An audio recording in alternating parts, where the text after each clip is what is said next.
Communiquer l'Esprit, Seigneur. Sois avec nous, Dieu de grâce. Que ton esprit, l'esprit de sagesse, soit notre partage de vie jusqu'à la fin. Au nom puissant de Jésus, nous avons ainsi prié. Nous disons Amen. Est-ce qu'on... Seigneur? Est-ce que vous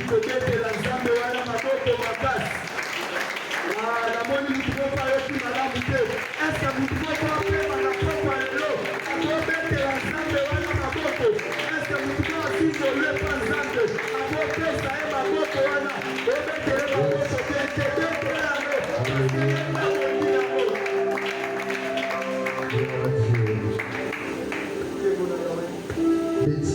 Timothée chapitre 6. 1 Timothée 6. 1 Timothée chapitre 6, le verset 12.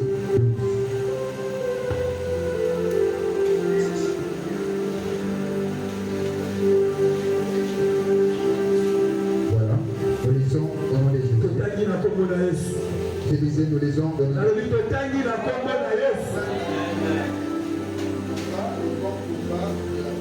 Bunda bitumba malamu bitumba ya kondima. Kanga bomo ya seko. À laquelle tu as été appelé. Na oyo obengama. Et pour laquelle tu as fait une belle confession. Pe na oyo osalaki limbola. En présence d'un grand nombre. Ah, liboso ya basindili ebele. Tokoki kobetela liloba wana maboko makasi. Moto moko oki ebetela liloba nzambe maboko.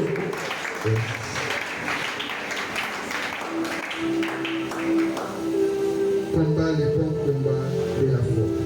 Bunda bitumba malamu bitumba konzima. C'est ça le cœur de notre message. Wana nde mama na likambo na biso apokwa lelo.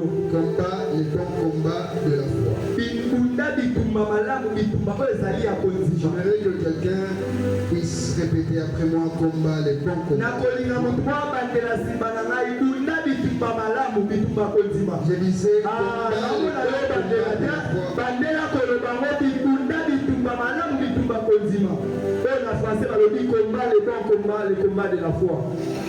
Bien-aimé, c'est l'apôtre Paul qui est en train de parler à Timothée. Timothée qui est son fils dans la foi.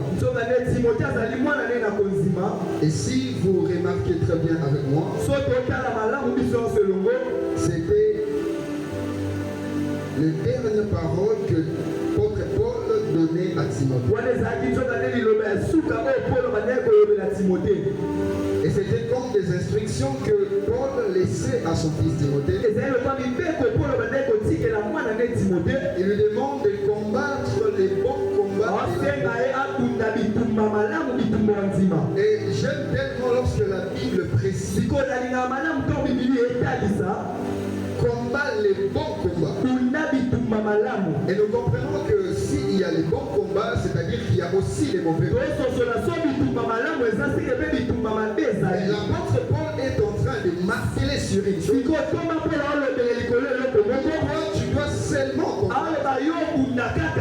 les bons combats. Mais quels sont les bons combats?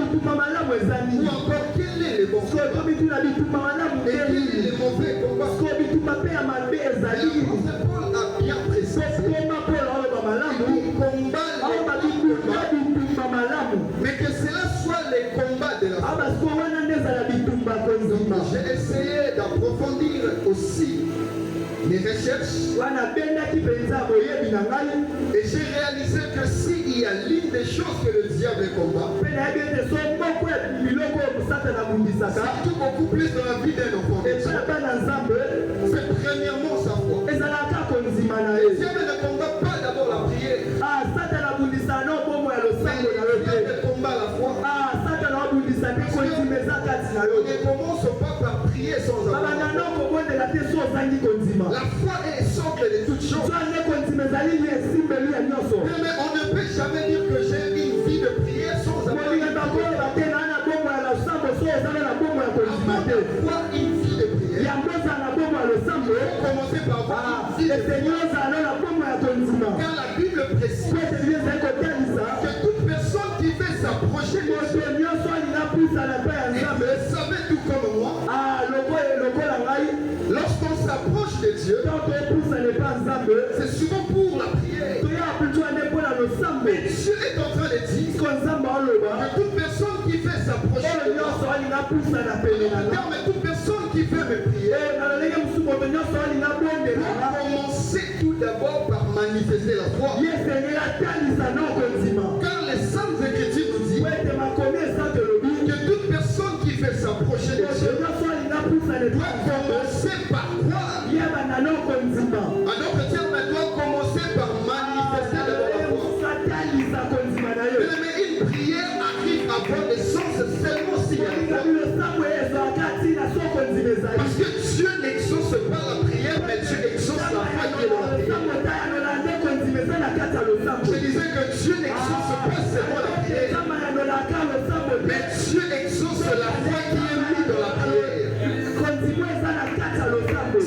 ta prière n'est pas accompagnée avec une voix, il n'y aura pas d'exaucement. Car la seule chose qui attire l'exaucement, c'est lorsque Dieu remarque la foi de la personne. La raison pour laquelle l'apôtre Paul est en train de marquer, il faut combattre les combats de la foi. L'apôtre Paul savait que le diable combat la foi. Parce que c'est au moyen de la foi que nous sommes sauvés. C'est au moyen de la foi que nous avons reçu toutes choses par Christ. Voilà pourquoi il cherche un moyen de combattre. L'apôtre Paul dit, et toi mon fils, combat les combats de la foi. Et c'est cela qui est le bon combat. Et par après, tu vas saisir la vie éternelle. J'ai compris qu'après les combats de la foi, il y a une très grande récompense qui est la vie éternelle. C'est lui qui arrive à vaincre dans les combats de la foi. Il arrive aussi à saisir la vie éternelle. La vie éternelle se cache derrière la foi. La vie éternelle se cache derrière les combats de la foi. Et voilà pourquoi un jour je comprends l'inquiétude de Jésus.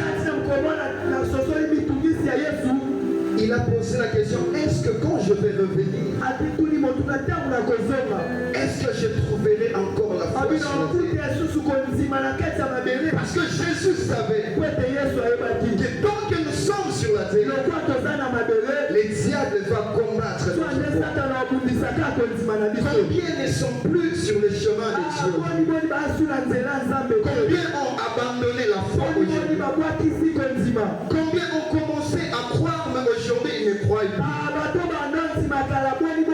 Il y a des choses qui nous empêchent à croire encore. Je vais te citer quelques-uns ou quelques-unes. Des choses qui combattent notre foi.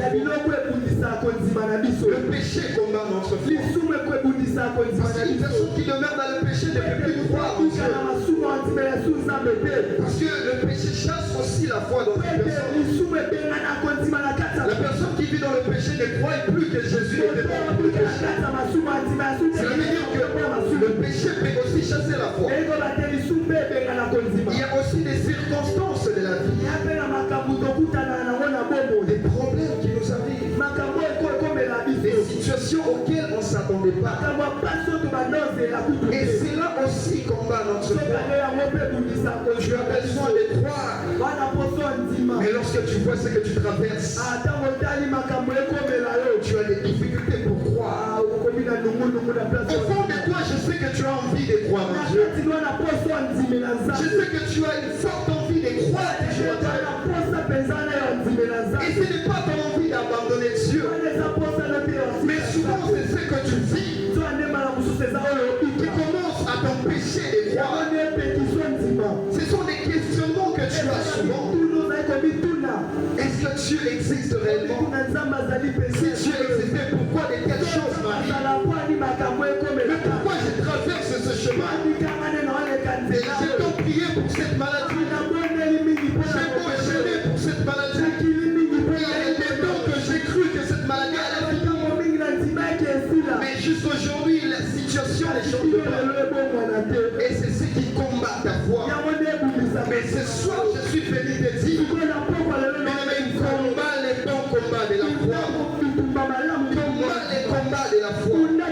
N'abandonne pas ta foi à cause de ce que tu traverses. L'apôtre Paul voulait faire comprendre à Timothée qu'il arrivera des temps dans ta vie où tu verras des choses différentes à ce que tu as fait. Mais toi, n'abandonne pas ta foi. Je sais que les chemins que tu vas passer va bouger ta foi. Mais toi, combat les combats de la foi. C'est-à-dire que malgré ce que tu traverses, mais n'oublie pas en toi de garder la foi. Peu importe ce qu'on peut traverser. Combat les combats de la foi. Mais vous savez que la vie est un combat. Tu n'auras jamais rien dans cette vie sans combat. Tout ce que tu auras besoin pour avoir, mais tu vas combattre. Mais tu arriveras à vaincre seulement si tu arrives. Le mardi, nous venons prier dans les combats spirituels. Vous savez, il y a une différence entre les combats spirituels de mardi et les combats de la foi que l'apôtre Paul est en train de parler. Les combats spirituels de mardi, c'est un combat où nous laissons tout entre les mains de Dieu. Mais les combats de la foi, c'est les combats où tu laisses tout entre tes mains. Et j'ai compris cela un jour. La Bible dit que les disciples sont venus auprès de Jésus. Ils ont demandé à Jésus d'augmenter leur foi. Mais j'ai été étonné par la réponse de Jésus. À la place que Jésus augmente leur foi, Jésus leur dit, si vous savez. Donc c'est-à-dire que la responsabilité d'avoir la foi t'appartient. Je veux dire que si vous avez une petite foi, vous allez déplacer les montagnes. Mais Jésus n'avait pas donné la foi. Mais Jésus a dit que vous devez puiser la foi au-dedans de vous. Et lorsque vous allez puiser la foi au-dedans de vous, c'est alors que ma main va agir. Ce qui provoque la main de Dieu, c'est la foi que tu représentes. Si tu ne présentes pas à Dieu ta foi, la main de Dieu ne peut pas agir dans ta vie. Tu dois avoir la foi, c'est ta responsabilité. Je vois dans la Bible, il y avait un certain temps, Dieu a dit aux enfants d'Israël, gardez silence et moi je combattrai. Et ça c'était un mauvais combat pour les enfants d'Israël. Le mauvais combat, c'est le combat où Dieu lui-même veut s'engager. Ce sont les combats que tu ne peux pas combattre. Mais tous les combats sur la terre ne sont pas des combats à combattre. Il y a certains combats, tu auras la victoire parce que tu n'as pas combattu. On n'obtient pas seulement des victoires en combattant. Mais avec Dieu, il y a certaines victoires que tu auras seulement parce que tu n'as pas combattu. Pour que les enfants d'Israël puissent vaincre contre les Égyptiens, ils ne devaient pas combattre, mais ils devaient seulement garder le silence. Mais leur combat c'était quoi? C'était garder la foi. Alléluia. Les combats des enfants d'Israël, ce n'était pas seulement contre les Égyptiens, mais leur plus grand combat, c'était de garder leur foi en Dieu. Mais ils n'ont pas pu comprendre cela. Vous allez voir dans la Bible, la promesse était pour tous les enfants d'Israël. Mais souvenez-vous que ce ne sont pas eux qui ont entré dans le royaume, qui était l'image des Canaan. Tout ça pourquoi? Parce qu'ils n'ont pas combattu le combat de la foi. Le combat de la foi était de croire toujours que Dieu peut tout. Leur plus grand combat c'était de croire que Dieu marche avec eux. Leur plus grand combat c'était de dire que même s'il y a des ennemis, mais nous croyons que ça va arriver. Mais la Bible dit qu'un jour ils croyaient à Dieu. Parce qu'ils ont vu des lots jaillir du rocher. Ils ont mangé la manne. Mais il est arrivé un temps, vu qu'ils n'arrivaient pas à Canaan, ils ont dit à Moïse, nous sommes fatigués de marcher avec un Dieu que nous ne voyons pas. Mais ils ont oublié une chose. La foi, ce n'est pas le fait de voir, mais c'est le fait de croire. Celui qui a la foi n'a pas besoin de voir pour croire, mais il a besoin de croire pour voir. Mais ces jours-là, les enfants d'Israël ont changé la donne. À la place de croire pour voir les Canaan, et ils ont voulu voir les Canaan pour croire en Dieu. Mais si tu veux voir le royaume de Dieu pour croire en Dieu, tu ne verras jamais Dieu. Si tu veux avoir le royaume de Dieu,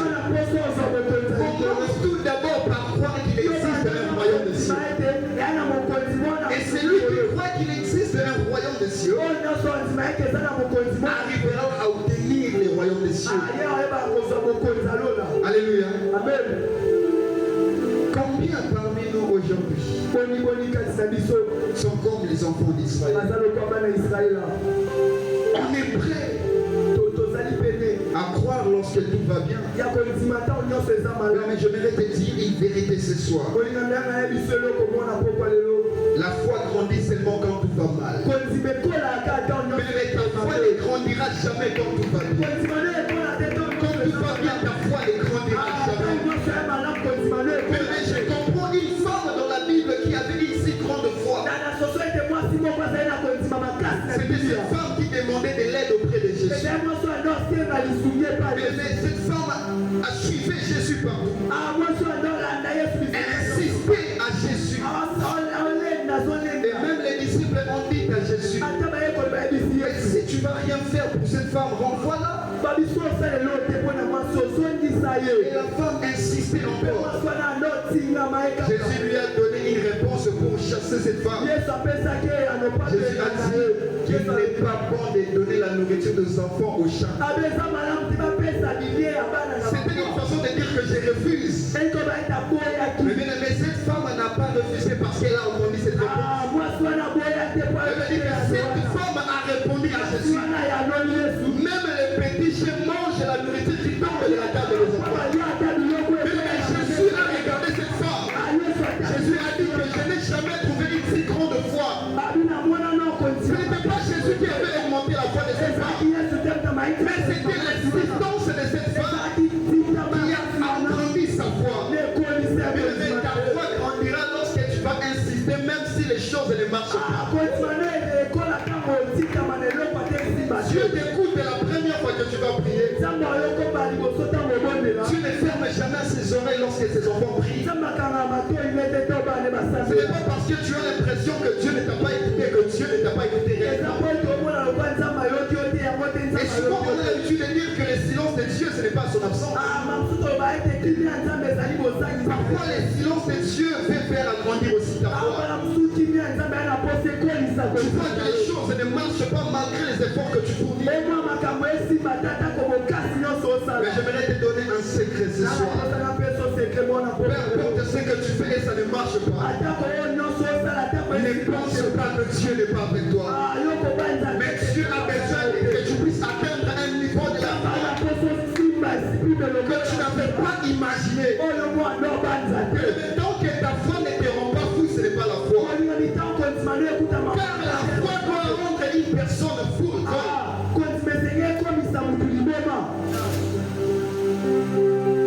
La foi te permet de croire à celui à ce que tu ne vois pas. Mais combat les bons combats de la foi fait Dieu encore. Restez ferme malgré tout ce que tu vas vivre. Restez ferme malgré le persécution. Bien-aimé, il y a les bons combats et il y a les mauvais combats. Mais je vais préciser une chose. Les combats qui vont t'élever, c'est seulement les bons combats. Les mauvais combats ne vont pas t'élever. C'est les bons combats qui vont t'élever. Et vous devez savoir une chose. Il existe des combats qui nous élèvent. Et il existe des combats qui nous rabaissent. Et donc un enfant de Dieu ne combat pas les combats qui te rabaissent. Mais combat les combats qui t'élèvent. Et c'est l'exemple de David. Mais David a combattu les bons combats qui devaient l'élever. Si David avait combattu un enfant de 17 ans comme lui, on n'allait pas parler de lui. Mais il a combattu quelqu'un qui n'était pas de son niveau. Mais j'aimerais te dire que toute personne qui te combat t'élève à son niveau. Donc tu n'as pas entendu, je disais que toute personne qui te combat t'élève à son niveau. Mais Goliath n'était pas là seulement pour David. Goliath était là seulement pour les soldats comme lui. Et David n'était pas un soldat comme lui. Mais parce que Goliath a accepté de combattre celui qui n'était pas un soldat, il a élevé David à son niveau. Avant, on ne parlait pas de David Après la bataille, on a parlé de David plus que Goliath. Et on a commencé même à chanter à David. Et on commence à comparer David avec Saül. On dit que Saül avait tué 1000. Mais David a tué 10 000. Ce n'est pas David qui avait demandé à ses mamans de chanter. Mais c'était juste que parce qu'il a combattu les bons combats, et les gens commençaient à l'acclamer. Je vais te dire quelque chose ce soir. Si tu veux que les gens t'acclament, et ne combat seulement les bons combats. Combat les combats qui vont t'élever. Ne combat pas les combats qui vont te rabaisser. Et nous voyons encore l'exemple d'un mauvais combat. C'était le combat de Jésus avec Satan dans le désert. La Bible dit que Jésus a gêné.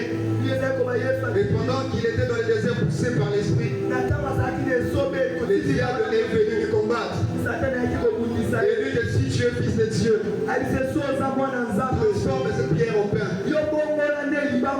Voilà pourquoi je te dis qu'il y a certaines victoires que tu auras sans pourtant combattre. Tu n'es pas obligé de combattre tous les combats.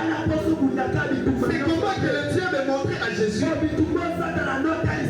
était le plus petit combat de la vie de Jésus. Jésus lui a fait comprendre une chose. Le fait de transformer la pierre en pain ne fera pas de moi un enfant de Dieu. Mais tu n'es pas obligé d'injurier les gens qui t'injurient. Pour faire réellement que tu es un enfant de Dieu. Tu n'as pas besoin de te venger parce qu'on t'a fait du mal pour prouver que tu es un enfant de Dieu. Un enfant de Dieu connaît une chose que la Bible dit. À moi la vengeance et à moi la rétribution des méchants. C'est-à-dire que pendant ce genre de combat, tu as besoin de silence qui est une grande victoire. Les mauvais combats, ce sont les critiques. Les mauvais combats, ce sont des faux témoignages. Les mauvais combats, ce sont des injures. Tu n'as pas besoin à répliquer dans ça. Parce qu'à chaque fois que tu vas commencer à répliquer, autant de fois tu vas encore te rabaisser. Mais Joseph n'avait pas besoin de combattre un mauvais combat contre la femme de Potiphar. On a dit qu'il était sorti avec la femme de Potiphar. Mais Joseph a compris que ça c'était un mauvais combat. Ça ce n'était pas un bon combat. Même si j'essaie de m'expliquer, il aura toujours confiance à sa femme. À la place de combattre, vaut mieux ne pas combattre pour avoir la victoire. Il a gardé le silence et il a été élevé. Voilà pourquoi j'aimerais te dire aujourd'hui, les combats qui sont au-dessus de toi, les combats qui sont au-delà de tes défis, les combats qui sont au-delà de tes capacités. Pourquoi je dis que tu dois combattre les combats qui sont au-dessus de tes capacités? Parce que c'est ce genre de combat que Dieu lui-même intervient. Parce que la Bible dit, et si comme elle est la vie, je suis et quand tu es devant un combat, que tu ne vois pas la porte de sortie, c'est le combat qu'il faut combattre. Parce que Dieu fraye le chemin là où il n'y avait pas de chemin. Mais Dieu pouvait changer les chemins. Mais Dieu a poussé les enfants d'Israël près de la mer rouge. C'était ça un bon combat. Là où tu ne vois pas les chemins, c'est ça les chemins que prends. Parce que tu ne sais pas que là où il n'y a rien, il y a Dieu. Je dis que là où il n'y a rien, il y a Dieu. Tu n'as pas besoin de tout ça. Beaucoup de personnes ont abandonné la foi. Parce que dans leur quartier, malgré qu'ils prient, mais il y a que de faux témoignages. Je connais aussi une femme comme ça qui priait. Elle était mariée, mais elle n'avait pas d'enfant. Et il y avait des témoignages qui commençaient à circuler. Que cette femme avait avorté plusieurs fois. Voilà pourquoi on l'avait arraché les trompes. alors que ce n'était pas vrai. Et cette femme priait, mais elle entendait toujours ce que les gens disaient de lui. Et malgré qu'elle continuait à prier, il n'y avait rien qui changeait. Elle a abandonné Dieu. Elle est partie entrer dans certaines maisons pour avoir un enfant rapidement. Tout ça pourquoi? Parce que les gens ne croyaient pas qu'elle priait. Les gens ne croyaient pas que si elle priait, elle ne pouvait pas rester comme ça. Mais j'aimerais te dire une chose. Il existe dans ce monde des types de hommes. Il y aura des hommes qui vont donner des témoignages négativement. Et il existera aussi des personnes qui donneront des témoignages positivement. N'oublie jamais ça. Ne t'inquiète pas parce qu'il y a seulement des témoignages négatifs à ton niveau. Ce n'est pas le fait d'appeler Jésus Belzéboul qui a fait de lui un Belzéboul. On a traité de Belzéboul, appelé un prince des démons. On disait que tous les miracles qu'il faisait, c'était poussé par les démons. Mais jamais ce que Jésus a fait. Il a entendu ce que les hommes négatifs disaient. Et il s'est retourné auprès des hommes positifs qui étaient ses disciples. Jésus a posé la question à ses disciples. Là-bas on a dit que je suis Belzéboul. Là-bas on a dit que je suis un magicien. Alors pour vous je suis qui? Mais les gens qui te connaissent réellement, qui sont poussés par l'Esprit de Dieu, qui ont réellement ce que Dieu va leur montrer à tes sujets. Ils vont dire ce que Dieu va leur montrer à ton sujet. Mais les disciples ont dit que tu es le fils de Dieu. Même s'ils disent que tu es Belzéboul, mais pour nous, tu es le fils de Dieu. Voilà pourquoi j'ai aimé un artiste qui a chanté. Ce chant de l'Éternel avait dit une chose. Même si tout le monde ne sont pas d'accord que tu es Dieu, je suis d'accord avec moi-même. Et je vais aussi te dire ça. Peu importe les témoignages, sois d'accord avec toi-même. Parce que la Bible dit qu'il y a un plus grand témoignage. C'est seulement le témoignage de l'Esprit. La Bible déclare que c'est l'Esprit de Dieu qui rend témoignage que nous sommes fils de Dieu. Le vrai témoignage vient du Saint-Esprit. Voilà pourquoi je vois les jours du baptême de Jésus. Jésus n'avait pas besoin que quelqu'un parle. Mais la Bible dit que le ciel était ouvert et il faut entendre du ciel. Il y avait un témoignage au sujet de Jésus. Que celui-ci est mon fils, c'est à lui que j'ai mis toute mon affection. Mais Dieu n'avait pas besoin des gens qui l'appelaient Belzéboul. Mais Dieu avait besoin de son témoignage. Je vais te dire une chose. Que Dieu ne va pas t'utiliser en fonction de ce que les gens disent de toi. Mais Dieu va t'utiliser en fonction de ce qu'il a mis en toi. Mais ton combat, les combats de la foi. N'abandonne pas.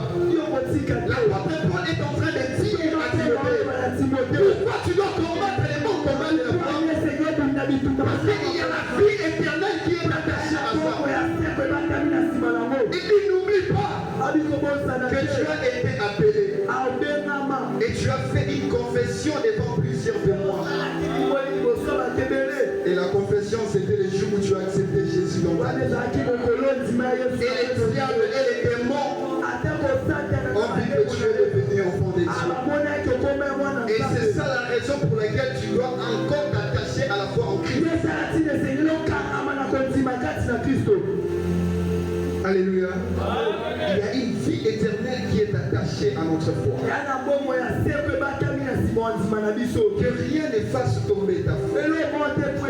Voilà pourquoi l'apôtre Paul peut continuer à dire qui me séparera de l'amour de Jésus.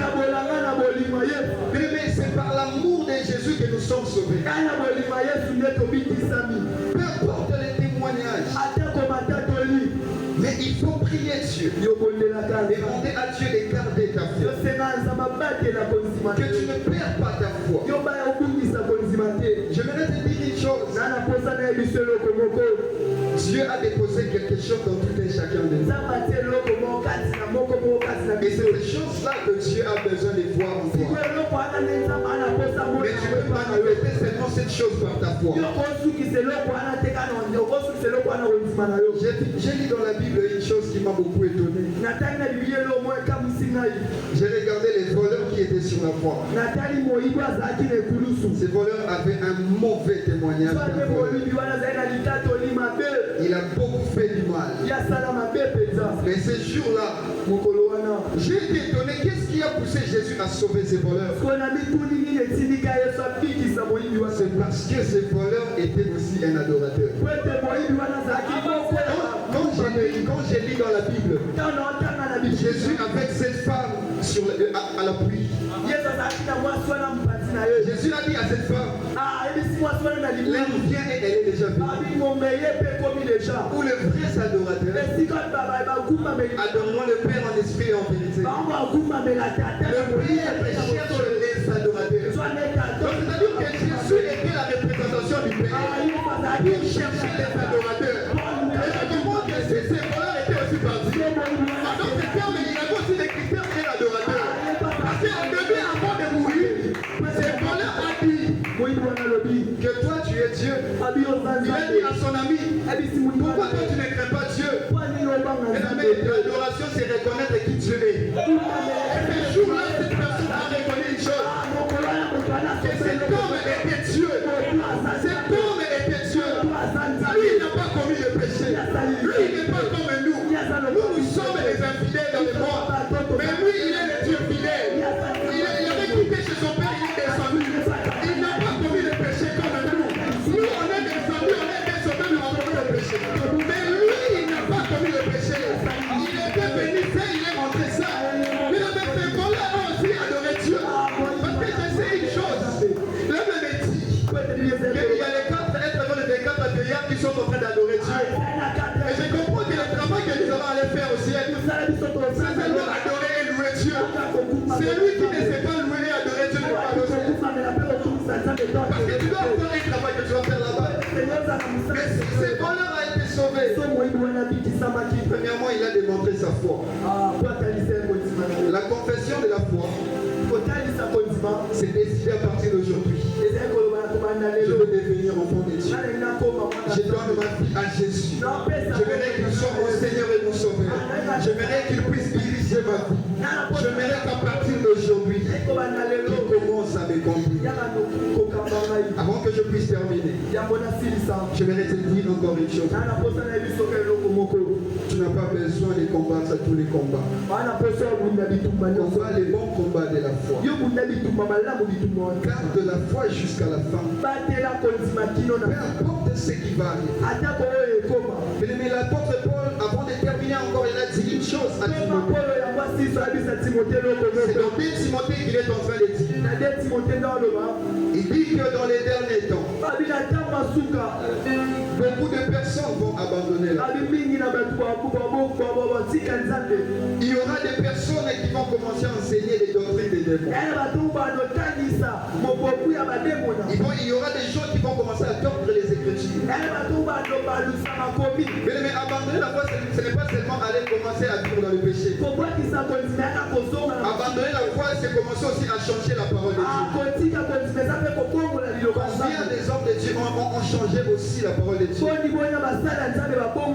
Voilà, dans certaines églises où la Bible interdit que la femme prêche, mais il y a des églises où la femme prêche. Et moi j'ai dit que ces gens aussi ont abandonné la foi. Parce qu'un enfant de Dieu ne peut jamais contester à la parole de Dieu.